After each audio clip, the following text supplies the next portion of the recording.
Good morning, class. Good morning. Today is lesson number 9. Today is July the 27th, the year of 2025. The topic of today's lesson is be doers of the word. And that we come from James, the first chapter, 19th through the 27th verse. Today's aim. The facts is to understand some of the graces that need to be evident in a child of God. The principle is to see that being a real Christian requires more than mere profession. And the application is to demonstrate that one truly knows the Lord by living a changed life devoted to Christ. It's the only way that one can truly know the Lord is by living that changed life, living the changed life. Not just showing people today that I'm a Christian today and tomorrow you back to your old self again. But living that changed life, the life that God has equipped you to be. And that when we say changed life, what we mean by changed life is the person that God made you. See, who you are growing up, that's your learning phase.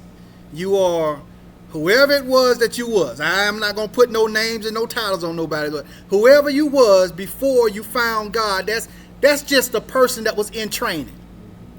Who you are is who you have grown to become, or who you are growing into. That's who you are. And people, they talk about faith a lot, and want to know how to use faith, when do you use faith, where faith lies, and all this. Well, if God gave you everything before you had faith, it'd be pointless. Faith comes from believing that it's going to be possible before it happens. That's where faith comes from. So you don't just sit and wait on things to happen and then say, okay, now I believe. No, you believe that it's possible, then things will happen. That's how your faith is tested. That's how your faith is grown. By believing that it's possible, and then it shows up. Because if God just laid stuff out there in front of you and you see it, how many people will really believe that it was your faith in God that did it? There you go. They call it luck. This was my lucky day.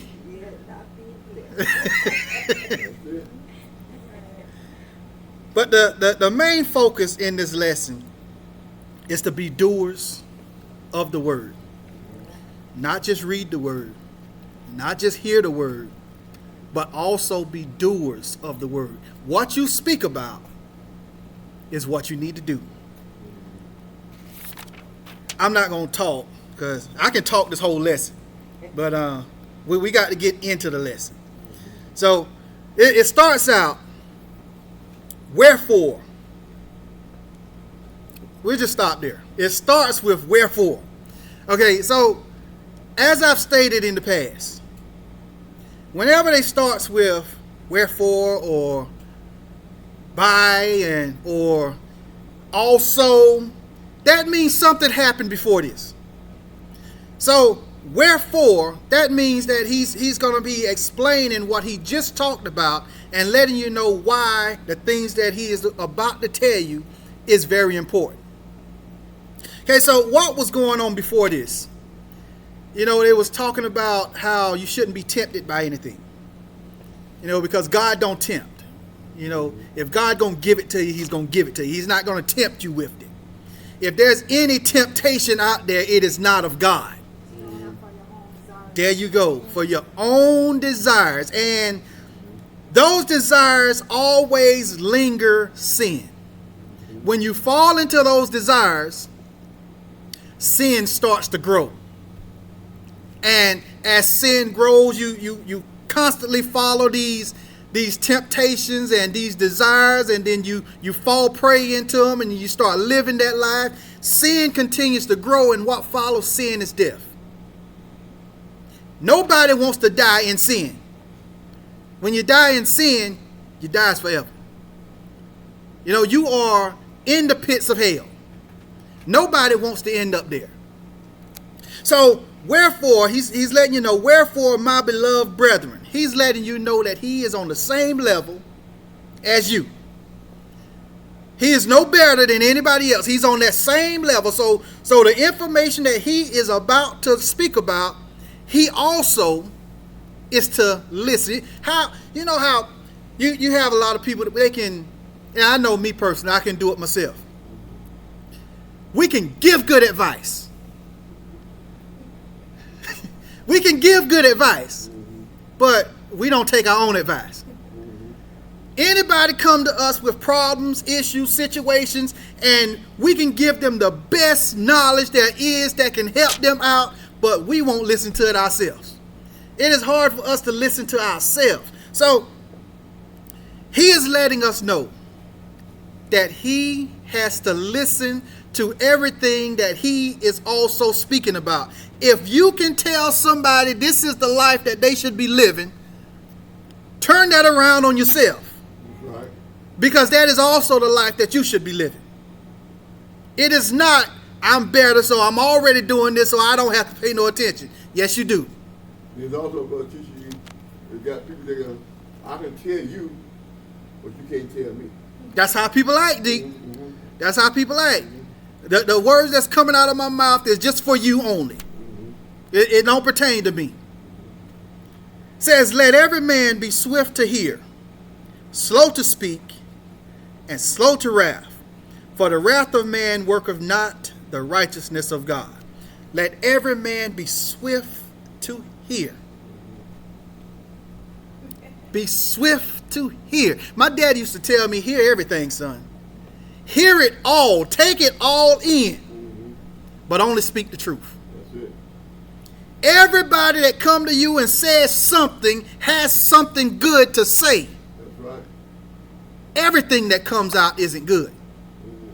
Only believe the truth.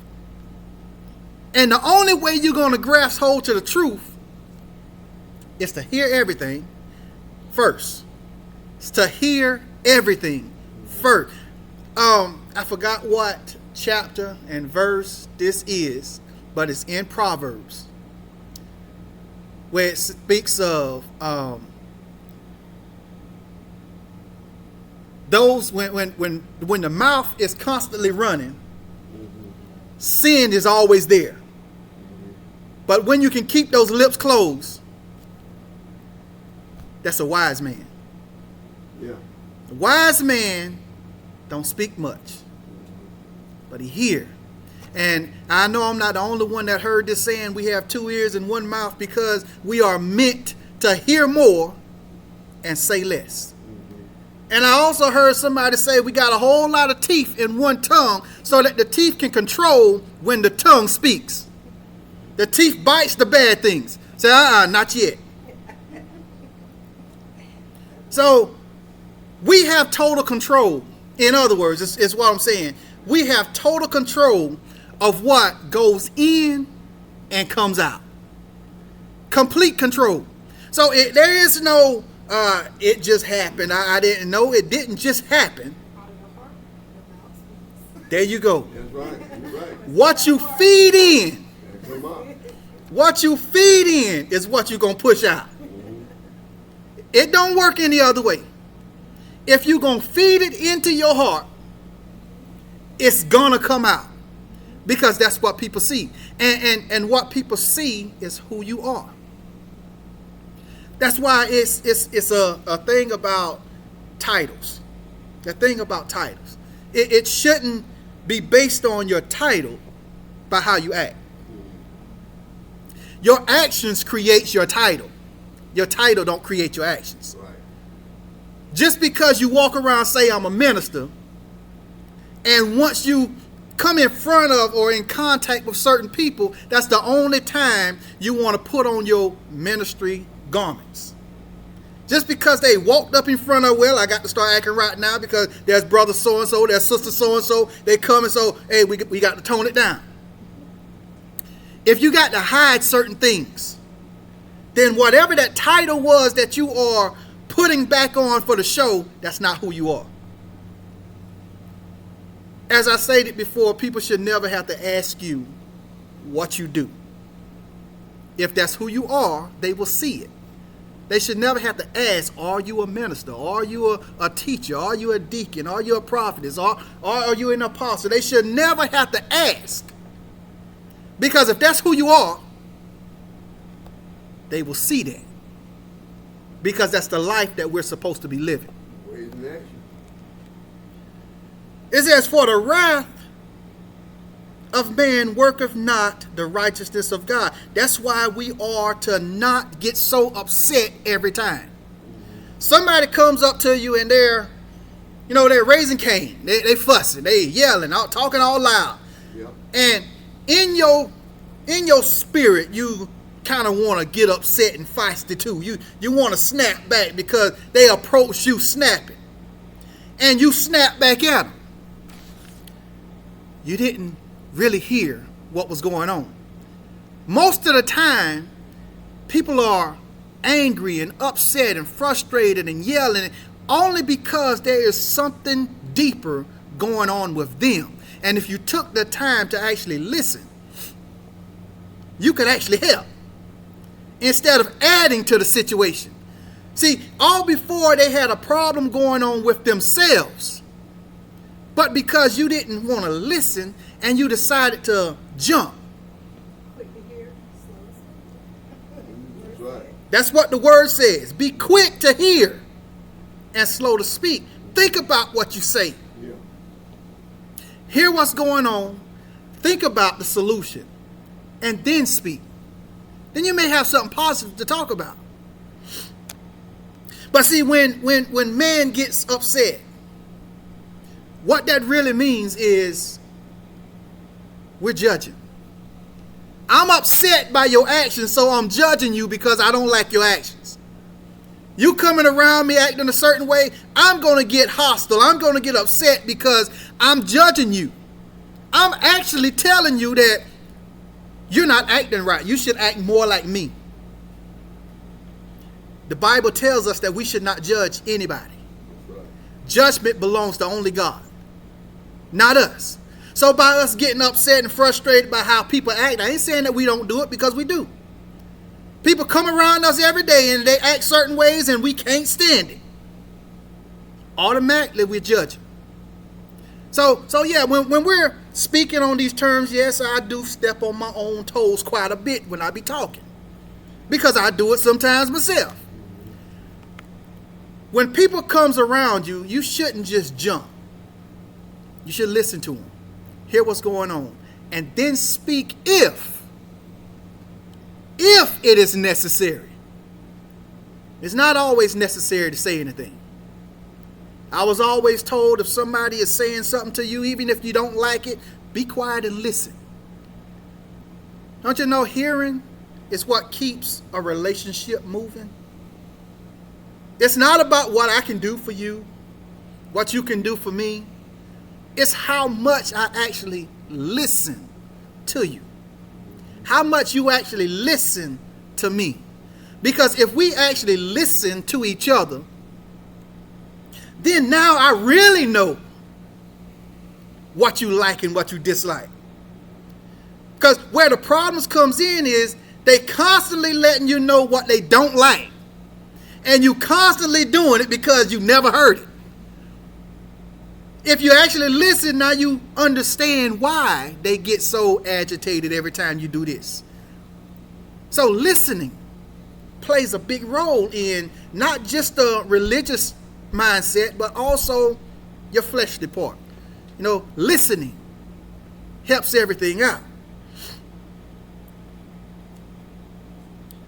Wherefore, lay apart all filthiness and superfluity of naughtiness, and receive with meekness an engrafted word, which is able to save your souls. Do away with all that nasty speech, nasty talk, nasty eyesight, everything out there into the world. See, when we start living for the world, then we become the world. We become a part of this world when we start living for the world. The world was created for us to be dominating over it. Everything in this world we are supposed to be in charge of. But see, we are not showing that leadership role by being in charge of this world, because everything that the world shows us, we feel like we gotta have it right now. I got to have every part of that. I want to take it from them. I want to take it from them because this is too good to share with everybody else. I want it all for myself. Lay apart all the filthiness and superfluity. Me and Deke, we went over this word this morning. Look, I'm gonna tell you, I just found out what that word really meant. So I'm gonna tell you that superfluity. A whole lot of anything negative, a whole lot of bad stuff, a whole lot of a bad situation, a whole lot of bad words in your mouth, a whole lot of naughty actions going on up in your mind. Put that to the side. We need to leave all of that alone.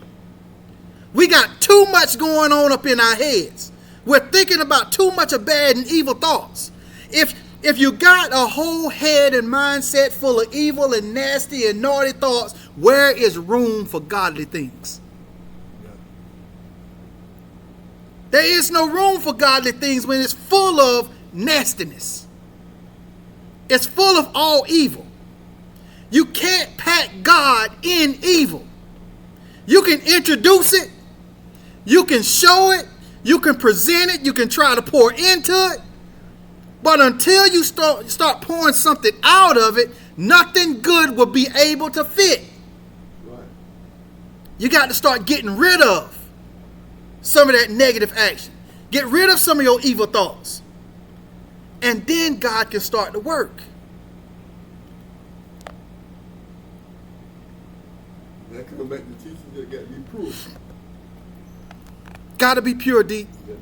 Got to be pure, because it says here, which is able to save your souls. After you do away with these things, your soul can be saved. Your soul can be healed. Your soul can be cleansed. But you got to start by doing away with it. If you don't start doing away, I know the word says come as you are. The word says come as you are. And come as you are means however the situation is, whatever you're going through right now, whatever your problem is, I don't care what it is, just come as you are.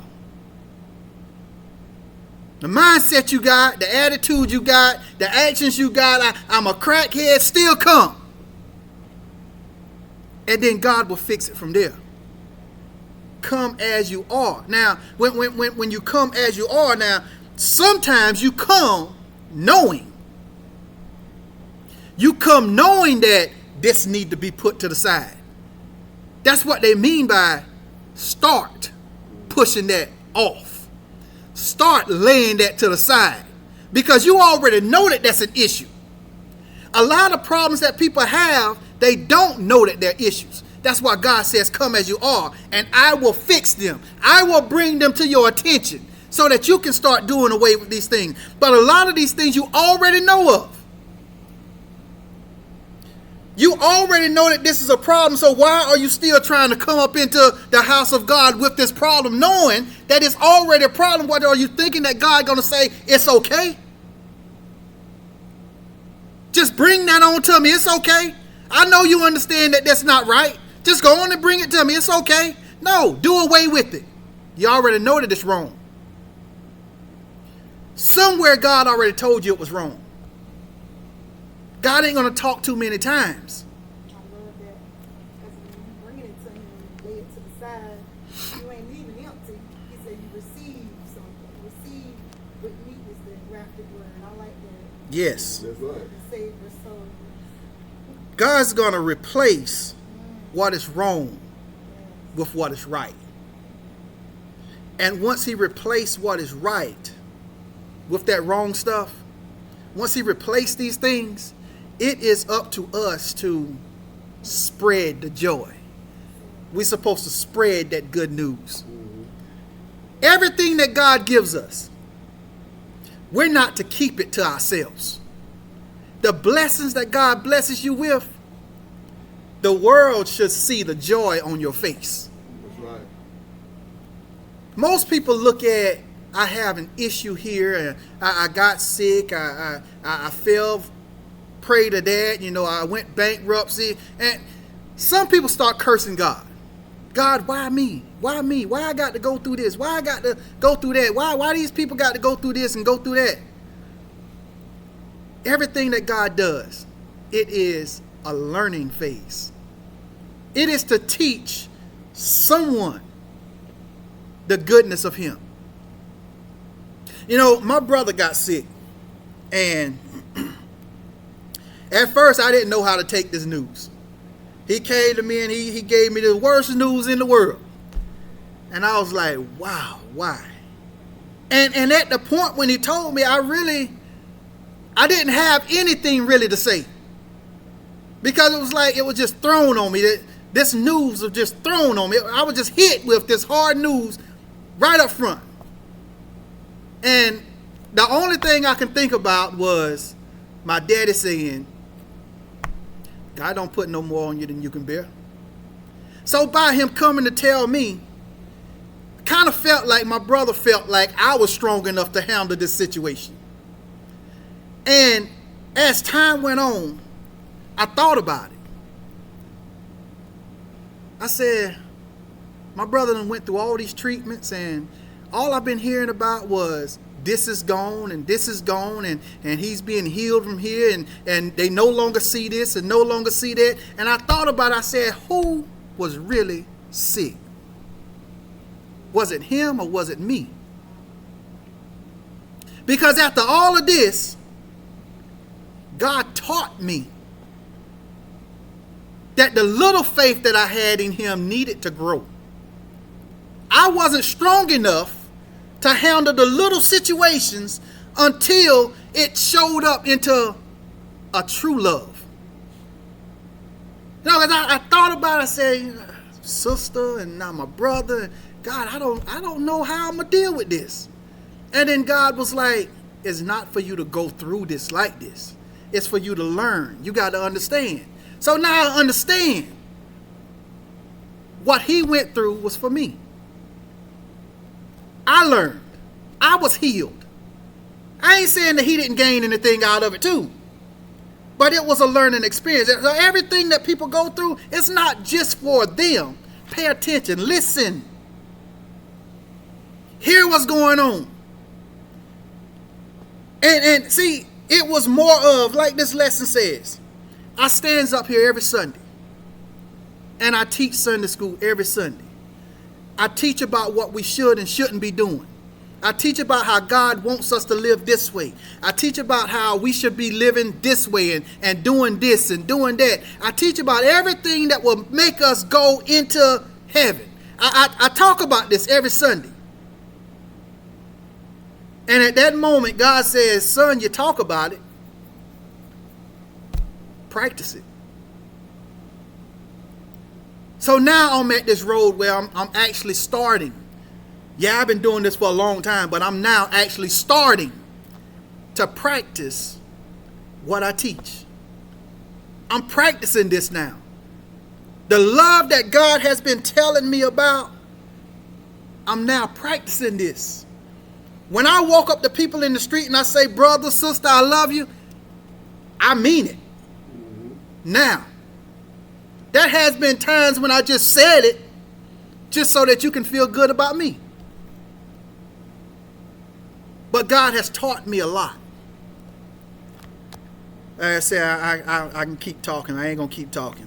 It says here, it says, but be ye doers of the word and not hearers only, deceiving your own selves. For if any be a hearer of the word and not a doer, he is like unto a man holding his natural face in a glass.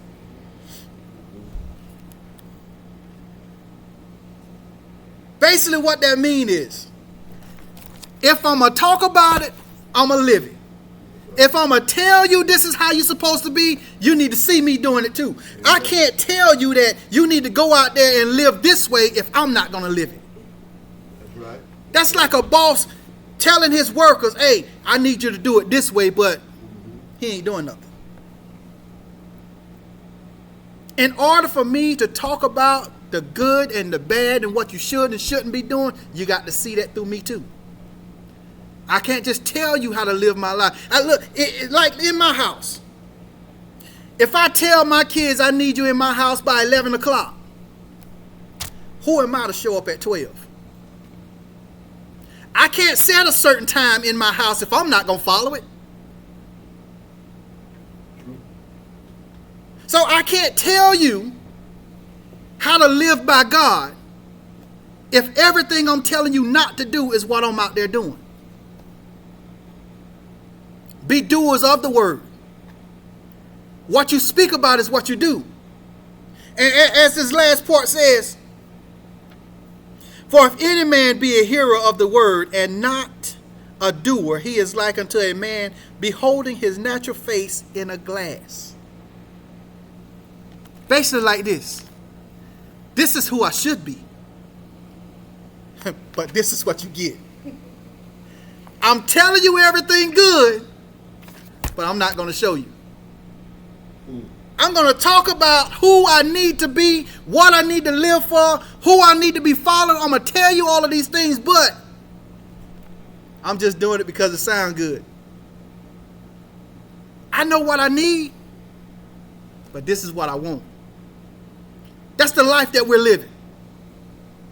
When you're acting like that, when you are the person that talk about it and hear about it but don't do it, you are hiding your true nature.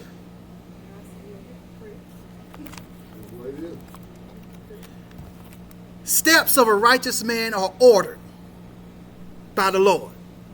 The steps are ordered by the, meaning follow the lead. God is doing it. He's showing you the right way. The only thing you got to do is follow the steps that was already placed before you. In other words, if I'm going to tell you this is the life that you're supposed to be living, you need to be walking directly behind me so that if any moment I step out of line, you stepped out of line too. Because I'm supposed to be showing you right. I'm supposed to lead by example. If I'm a man of God, I'm supposed to be living that life of a man of God. So if anybody want to tag along and follow me, I should be leading them on the path of righteousness. I should be leading them where they need to be going. There should be no instance where anybody tagging behind me should fall prey to anything. Because if they're walking behind me and I'm walking for God, supposedly, anything negative that come in front of me, I'm supposed to be taking it out. Because I'm supposed to be living the life that I teach. For he beholdeth himself and goeth his way, and straightway forgetteth what manner of man he was. Who does that? For he beholdeth himself and goeth his way, and straightway forgetteth what manner of man he was. Who was I? Who was I? I was not this righteous man yesterday.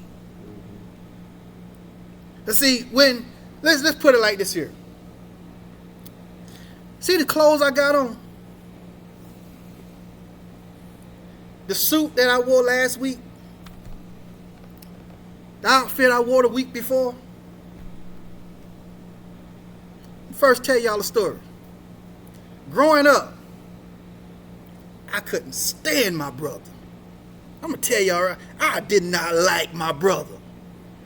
Growing up, man, we did things together because mom and daddy wanted us to. But I did not like my brother growing up. I don't want to give nothing to him. I don't want him to give nothing to me. I don't want to be in the same place as him. But look here. I grew up.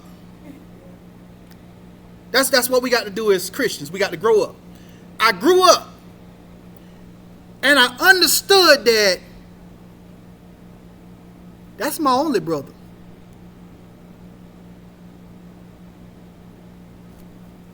I don't have any other brothers other than the adopted ones that my mama and my father brought into the house, my cousins that call me their big brother, or people that I run into and they call me their brother. Other than that, that's my brother. Am I my brother's keeper? Yes, I am. Whatever my brother get into, I'm going to do my best to help my brother. Just like him. Whatever I get into, he's going to do his best to help me out. Like I said before, all these clothes and these outfits that you've been seeing, they came from my brother. Oh, yes, I apologize for everything that I done did to my brother back in the day. I've apologized. And see, that's what God wants us to do. God wants us to forgive. He wants us to forgive one another. But see, the thing about that, when it comes to the story that I'm telling, you forgive, but nobody ever forgets. Oh, me and my brother, we'll talk about all the stuff that I done did to him back in the day. I know for a fact that he forgave me. Because if he didn't, oh my goodness, I have a problem right now. Because I did some unthinkable things to my brother. He forgave me, but he didn't forget. And it's the thing about you doing things. Have y'all ever done something and you instantly regretted it? Said something and you wish you hadn't have said it? Did something you wish you hadn't have done it? Went someplace you wish you hadn't have gone? But the thing about that is, after you do it, you can't take it back. What's done is done. There is no restart on life. You can't change it. You can't go back. You can apologize all day long, but the fact is, what's done is done. Forgive and move on. God never asks us to forget about it. He wants us to give it all to him. So when we give it all to him, when these things comes to our attention, we shrug it off and we send it right back to him. Do it like a tennis match. It comes to us and we toss it back to him. Like, there you go. You said you would take care of that. It's coming back, God. Here, I'm going to give it back to you. That's how we do this. Because alone, anything that happened to us negatively, we can't handle that by ourselves.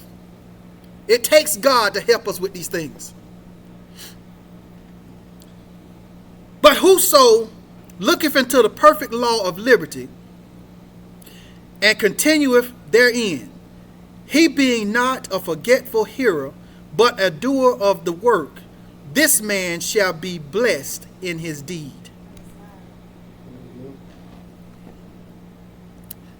He's not a forgetful hearer. Like I said before, you hear everything. Listen to everything. Because a man that hears a lot is a wise man. A man that hears a lot and speaketh very little is a very wise man. By far, we're not perfect. Nobody is perfect. Nobody walking the face of this earth is perfect. But there's a lot of us wise people around here. And that's because we listen. We hear. We hear what's going on. We're quick to hear. And we're slow to speak. Because if y'all ever had a conversation with somebody and they ask you a question and you trying to answer it, but before you can answer it, they answer it themselves? You trying to tell them all about your good news, and before you can get to the punchline, oh yeah, I know something about that too. I done did that too. Yeah, I know exactly what you're talking about. You haven't even said anything yet. Yeah. You know, so it's the thing about listening. And once you hear everything, then you will really know where to go with the conversation, because most of the time, it's not that you don't know. It's that you're trying to figure out where to go from here. But they be quick to answer the question about where you started till they never get to the real question. Where do I go from here? When we reading through the Bible, you got a lot of people. It's this slow to speak thing. It goes a long way, even while reading. some people read certain scriptures, and once they read this one scripture, they immediately say, I knew it was bad. I knew it was wrong. Like I can tell you right now, see, where is it? In the book of Colossians, there is a verse in there that reads something that a woman should not speak in church. I think it's Colossians. I believe it's Colossians. It reads that a woman should not speak in church. And some people would take that and run with it. Keep on reading. Keep on reading. And it will say that if that is really who you are, then you're in the wrong place. Because that's not what God taught. Matter of fact, it was James. I can't say that either because I can't even think about it right now. But I know I done read through it. It's one of them books. Paul was talking about that. Paul was talking about, but it was based on what's going on in the church. Okay, yeah. Being about it, women in the church. There you go. So they had to get the church back in order. Yeah, so the thing is, people would take that one verse and they'll run with it, and they fail to read on. If you listen more and speak less, you can grasp hold to what this life really has for you. You can grasp hold on to everything that God wants for you. We don't know how to keep our mouths closed a lot. It says, if any man among you seem to be religious, and bridleth not his tongue, but deceiveth his own heart, this man's religion is vain. I'm a man of God, but I'm going to tell you that you ain't right. You nasty. You dirty. You have no place in here. You supposed to be out there with the rest of the heathens. I'm a man of God, but I'm going to tell you everything negative that I think is about you. A man of God is going to point out all of your flaws and tell you that out there is where you belong. I need to just pack up my stuff and leave. Because that's not a man of God. A man of God gives chance to everybody. A man of God takes everybody for who they are. A man of God speaks everything directly from the Bible. A man of God tells you everything from the Bible, whether they believe it or not. It comes directly from the Bible. I'm not going to ad-lib anything. I'm not going to add anything to it. I ain't going to take nothing from it. I'm going to give it to you just like it says in the Bible. That way, if I step out of line, you heard the truth. You can't get it on me. I step out of line, you hear the truth. I'm supposed to tell you the truth. Whether I'm not doing the truth or not, if it's in the Bible, speak it.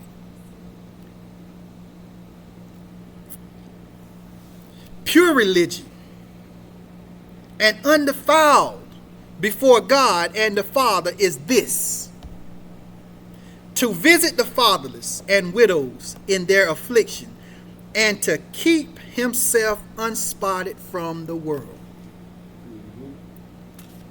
That's pure religion. Pure religion. Don't be tainted by anything. We need to be helpers and doers of the world. Problems that is going on in the world, we need to be able to step in and help out in the world without being a part of the world. Pure religion. When you believe in God and everything that God is about, You should be able to step out there, whatever the problem or the situation is, you should be able to step out there and walk with that issue without being a part of that issue. We should be able to go to Crack Central and not step out a crackhead. We should be able to walk up in the liquor store and talk to anybody up in there and not come out an alcoholic. That's pure religion. See, when you don't have pure religion, you do like most people.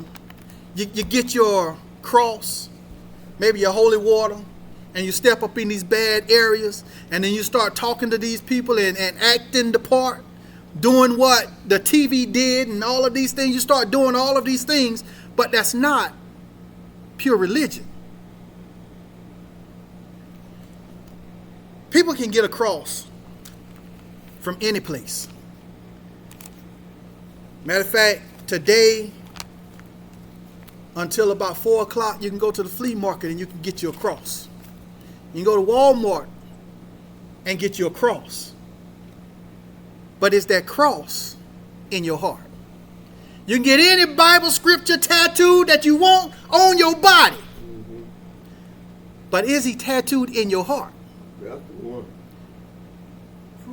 You can get anything that you want about religion practices. That's right. But is it in your heart? That's what all of this is about. Is it in your, when I'm saying is it in your heart, are you doing more than just talking about it? Are you living it? Understand this part here, and then I'm going to sit down. The Bible. The Bible. When you're reading the Bible, it's like looking in a mirror. As you read in the Bible, you should be seeing yourself. The reflection of yourself in the mirror. You should be seeing yourself as I'm reading through the Bible. Thou shalt not commit adultery. Yeah, I see that problem on me. Thou shalt not lie. Yeah, that's a blemish right there too.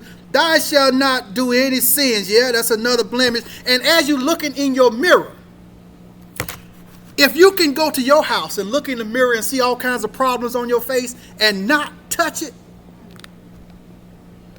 then I can say what you're doing from the Bible is right. But all of us will look in the mirror and we'll see problems. Hair messed up, face messed up, lips might need to be puckered up a little bit more to the left. And we will try to fix it because we're looking at ourselves in the mirror. We'll try to fix it because we see the problems in the mirror. Why, when we read it in the Bible, we hear all the problems that we are doing, all the situations that we're going through, everything that God told us not to do, we see that we are doing it, but we won't do nothing about it. Remind you, the Bible is like looking into a mirror.